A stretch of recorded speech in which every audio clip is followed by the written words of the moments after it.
What's up? Welcome. Today we're going to talk about when he leaves, build your empire. Physical transformation as a spiritual discipline. Okay, that might sound like, huh? To you. I'm going to dive deeper into this to help you wrap your head around this. So if you are a woman that was married, you were betrayed, maybe you were betrayed by a job, a boss, it doesn't have to be a spouse. You're hurt, you feel lost, you're starting over somehow. Um, this message will still apply to you. So make sure you share this out and follow along. Okay, divorce, betrayal, codependency. When life shatters, rebuilding can feel impossible. But what if your physical transformation was actually a spiritual discipline? You guys, when my husband and I separated, I spent so much time and energy just thinking about why did this happen? What's going on? Just so many things like lost. What am I supposed to do? Is this really going to be over? Because you know, I just believe this is it for me. You know, I'm not going through another divorce. Um, this isn't, I just could not accept it. To be honest, I could not accept it. So in today's episode, I'm going to share how healing your body, mind, and spirit after heartbreak can become your most powerful form of worship. I'm a woman of faith. I believe in a bigger power than us. I was active in like a religion, but I don't believe that we get our faith through, a building with four walls.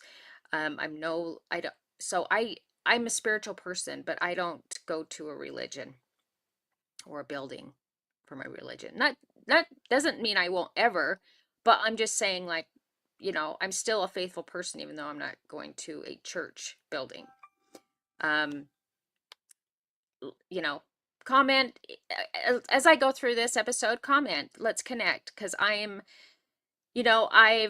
always done business mainly with men, and I'm really working to build a tribe of women that understand each other, that support each other, that um, are there for each other and can push each other to become our best selves, okay? And we all have kind of the same beliefs and um, ways that we live so that we can help pay it forward and inspire others. So if you are looking for a tribe, follow me. You can follow me at The Real Tina Parker on Instagram and Facebook. And then, of course, subscribe here on my channel at Tina Parker TV.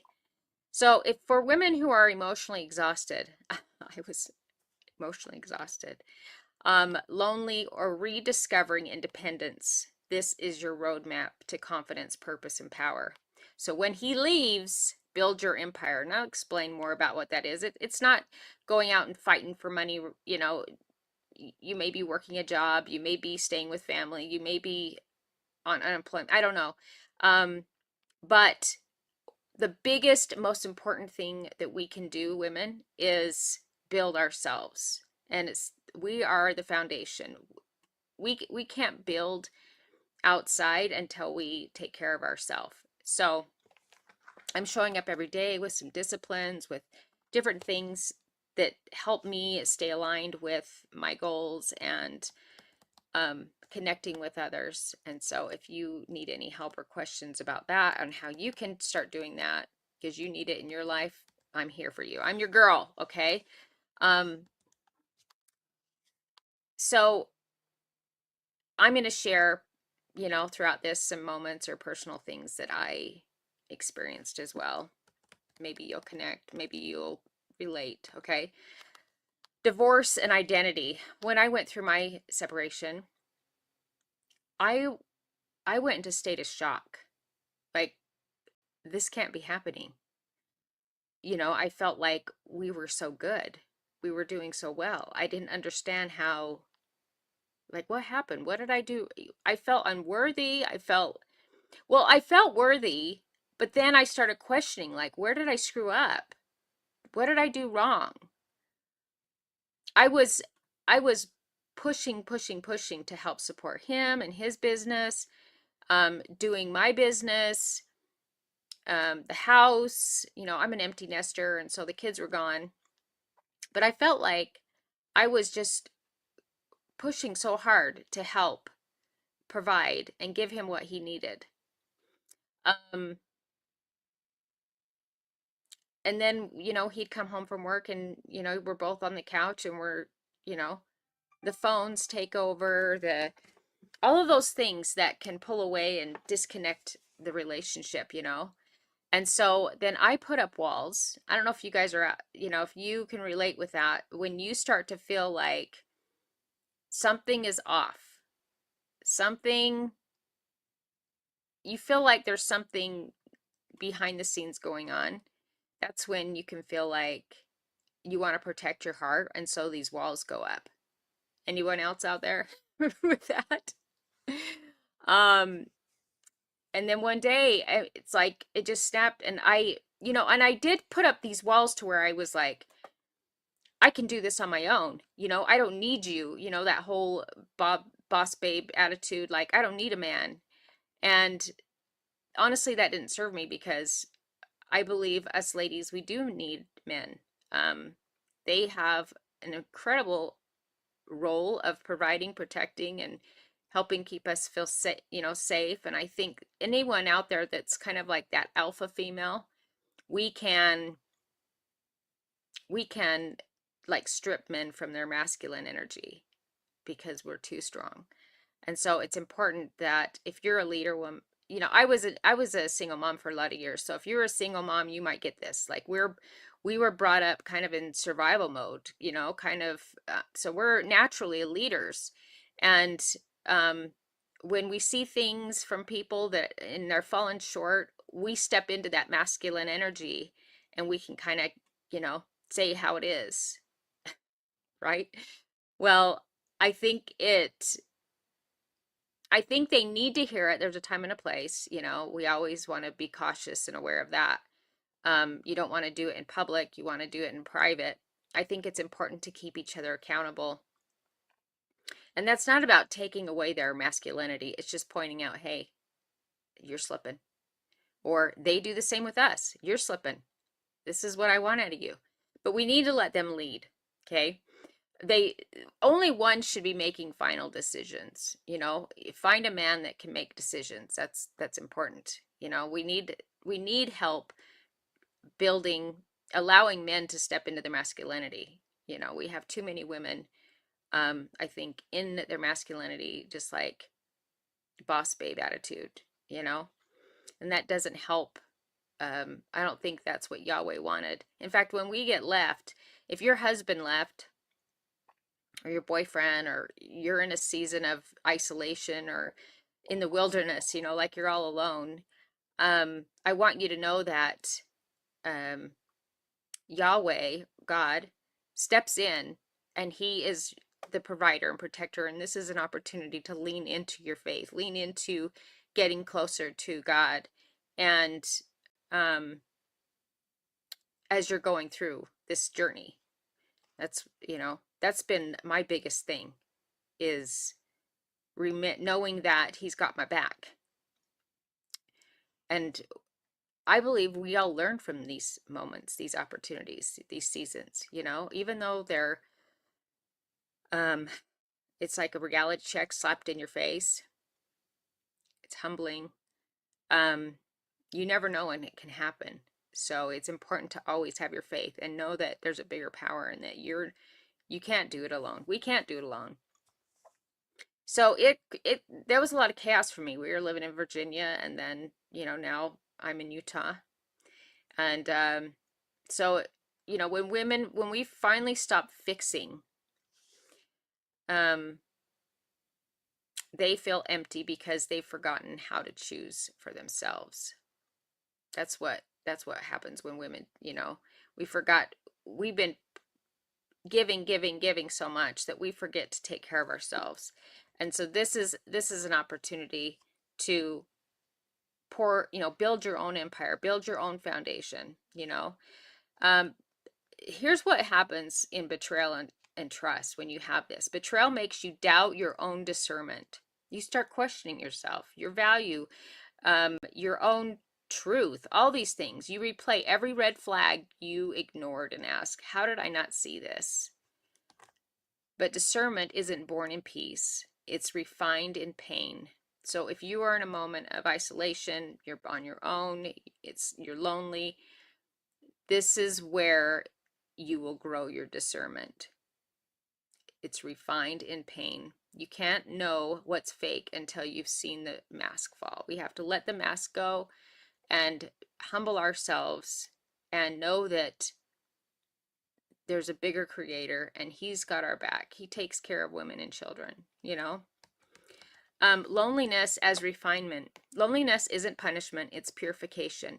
It's where we start hearing our own voice again instead of everyone else's expectations. Because we already have it in us. And sometimes we can ignore our own discernment and our own knowing based on what other people are saying and their expectations of us. So let's dig into how you can start healing, how you can start building your empire. Okay. I don't know if you currently have a discipline, a routine, a schedule, but this has been my anchor, is my discipline, my commitment to me, rebuilding me. Okay. So the first walk, um, you know, and actually, to be honest with you, I started this is my second marriage. And in the first marriage, I never worked out. So I didn't ever start working out or pouring into myself until 2011. It was after we got married. I knew that a lot of times people, when they get married, that you kind of get more relaxed and you might go out to eat more and you're doing all these things, and easily weight can creep on. But I knew that my husband, men are creatures, they're visual creatures. And so I knew I wanted, mainly I was doing it for him, but I also wanted it, but he gave me a reason to do it. So I went and got a gym membership, and I, just started out working out on the elliptical for 45 minutes, and I hated it. I hated every moment of it. And, you know, over time, I started enjoying it. And then I decided I wanted to build some muscle.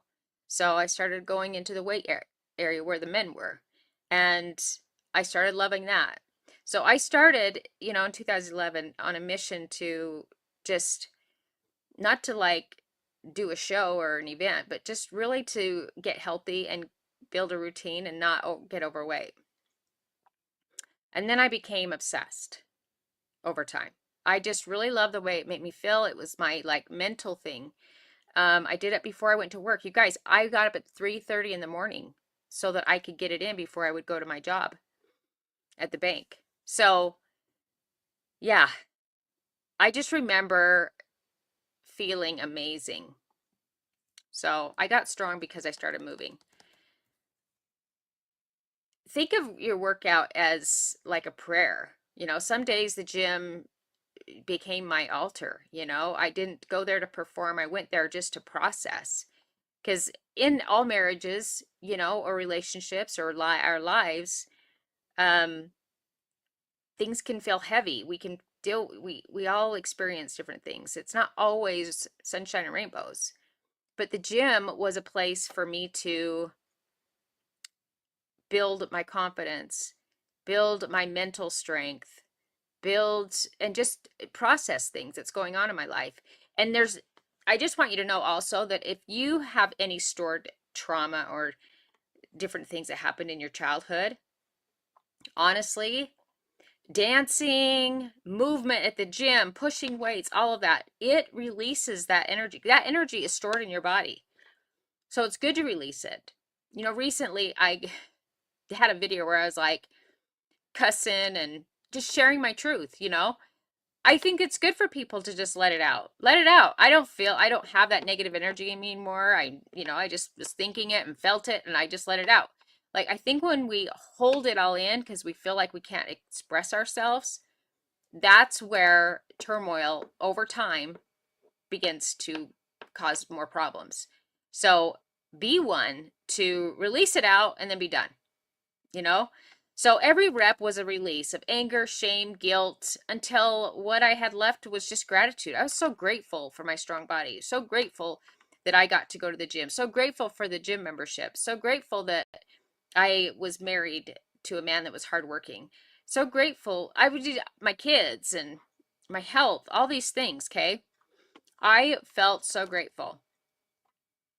Um, Food and boundaries. Healing, you know, part of healing is what we're putting into our body. So if you are doing alcohol, drinking, I'm not saying I don't drink. It's very rare I drink. Like, it's very social.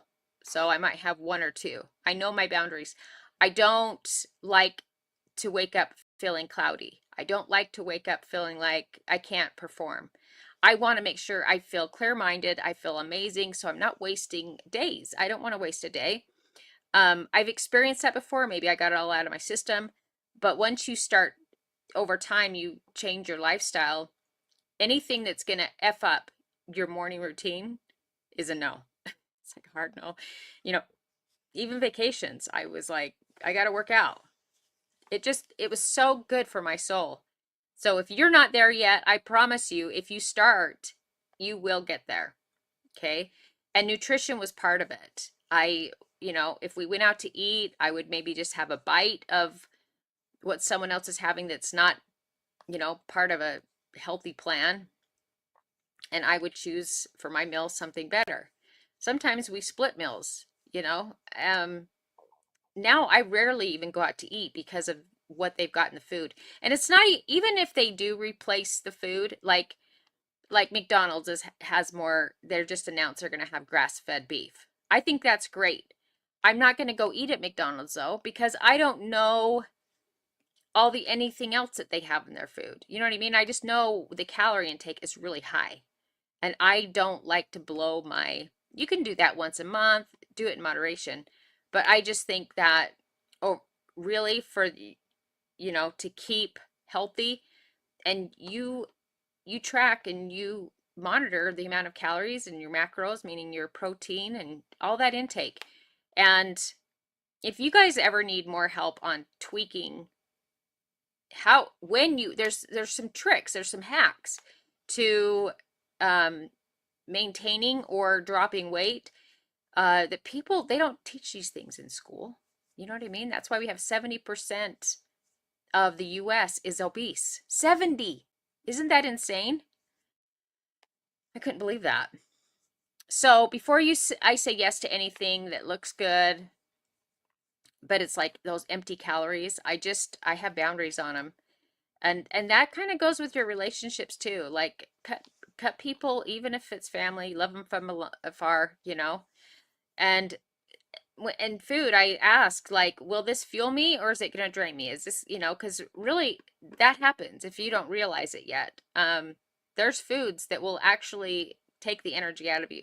There's foods that will fuel you and give you what you need so that you can kick butt and take names for the day.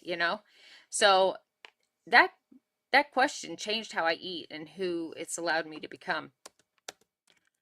And also who I really have around me. Like, I want to be around people that think like me, that live like me, you know? So from codependent to confident, the mirror moment. So there's going to be this moment as you go through this process that you're finally like, I love you. And it didn't feel fake. Like, you're beautiful. Um and that's an incredible thing because a lot of people can't say that. And it's not just the way you look in the mirror, it's also your actions. It's also keeping your word. It's also owning your truth. And using your voice, making connection, all the things, that make you who you are. That's when it's like the mirror moment when you're like, I'm proud of who I am. You can stand confident around others, because you're in your truth. You do what you say you're going to do. Own your femininity. After betrayal, many women swing from softness to hardness. I admit, like, that's what I'm telling you. When the walls go up, that was a protection mechanism. You're not going to hurt my heart. I'm going to put these walls up, that my armor is up, and you can't hurt me now. But the true power, I'm learning, isn't armor, it's alignment. So that just means that we have to get in alignment with our higher power and build our empire. Femininity isn't weakness. It's being so secure in who you are that you can be both grateful and grounded. Building your empire. So when he leaves, you build your empire. You may need to take time to, work things out, work through the emotions, the grief, the shock, the fear, the anger, and then the rebuild. So you may need to process all that, okay? I did. I sat like stumped trying to figure things out for so long.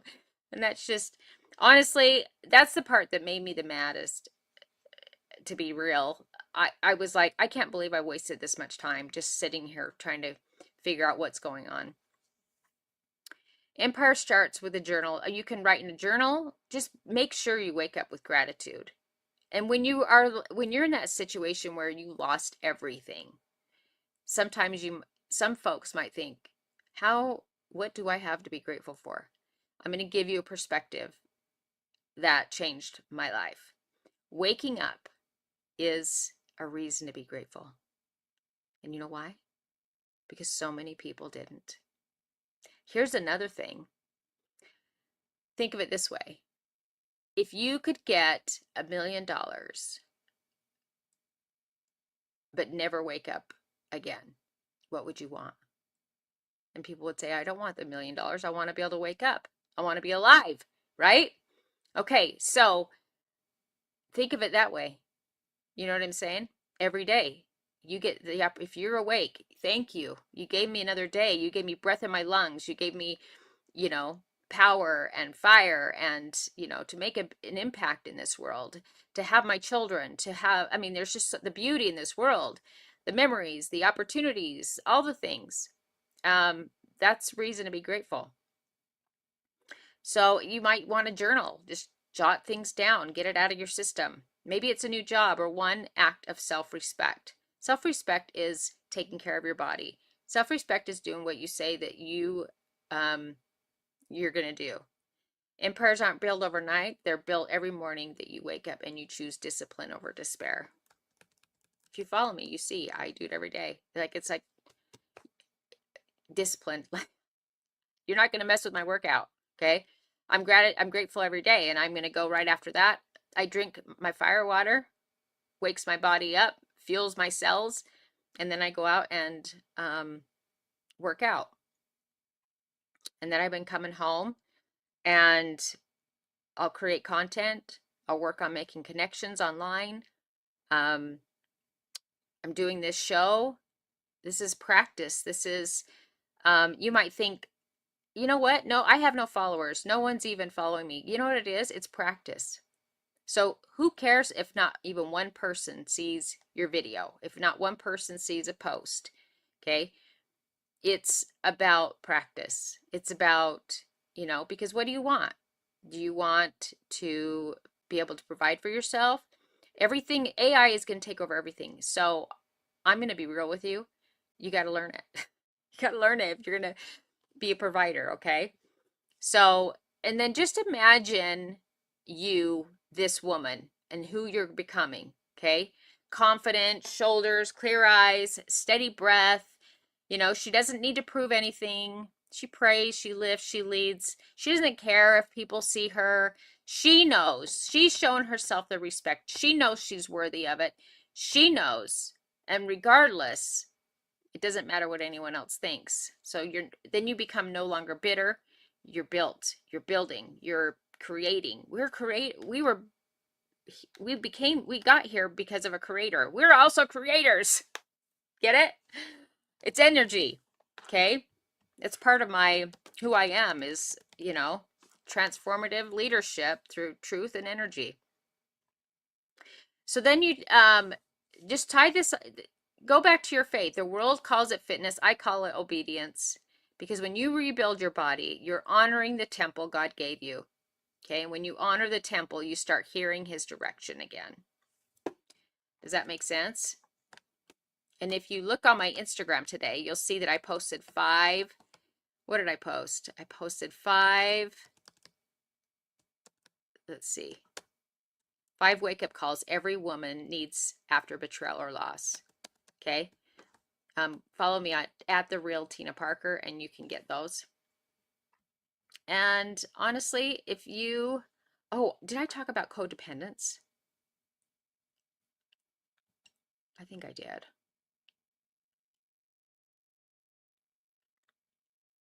Yeah, I think I did. But yeah, codependence can be really hard because when we are codependent and we're left with no money, nothing, the loss of the marriage, the loss of it's like a death. It can leave us really in a bad, bitter situation because financially, emotionally, spiritually, it could just deplete everything. And so it's so important that there's a physical transformation that happens. And that physical transformation will turn into a spiritual one. At first you may not feel the lightness of no longer being bitter. Okay. But over time, you're releasing all that energy, all the negative energy out of your body, and you're beginning to love yourself and be happy with yourself, and you'll show up different in the world, and you'll shine, and you'll be light. This world gets better with more people that are bringing their light, bringing who they are, owning their true selves. So if this message touched you, if you think there's someone else that needs to hear it, please send it to them. I'd appreciate it. And don't forget to subscribe. Thanks for joining. Bye.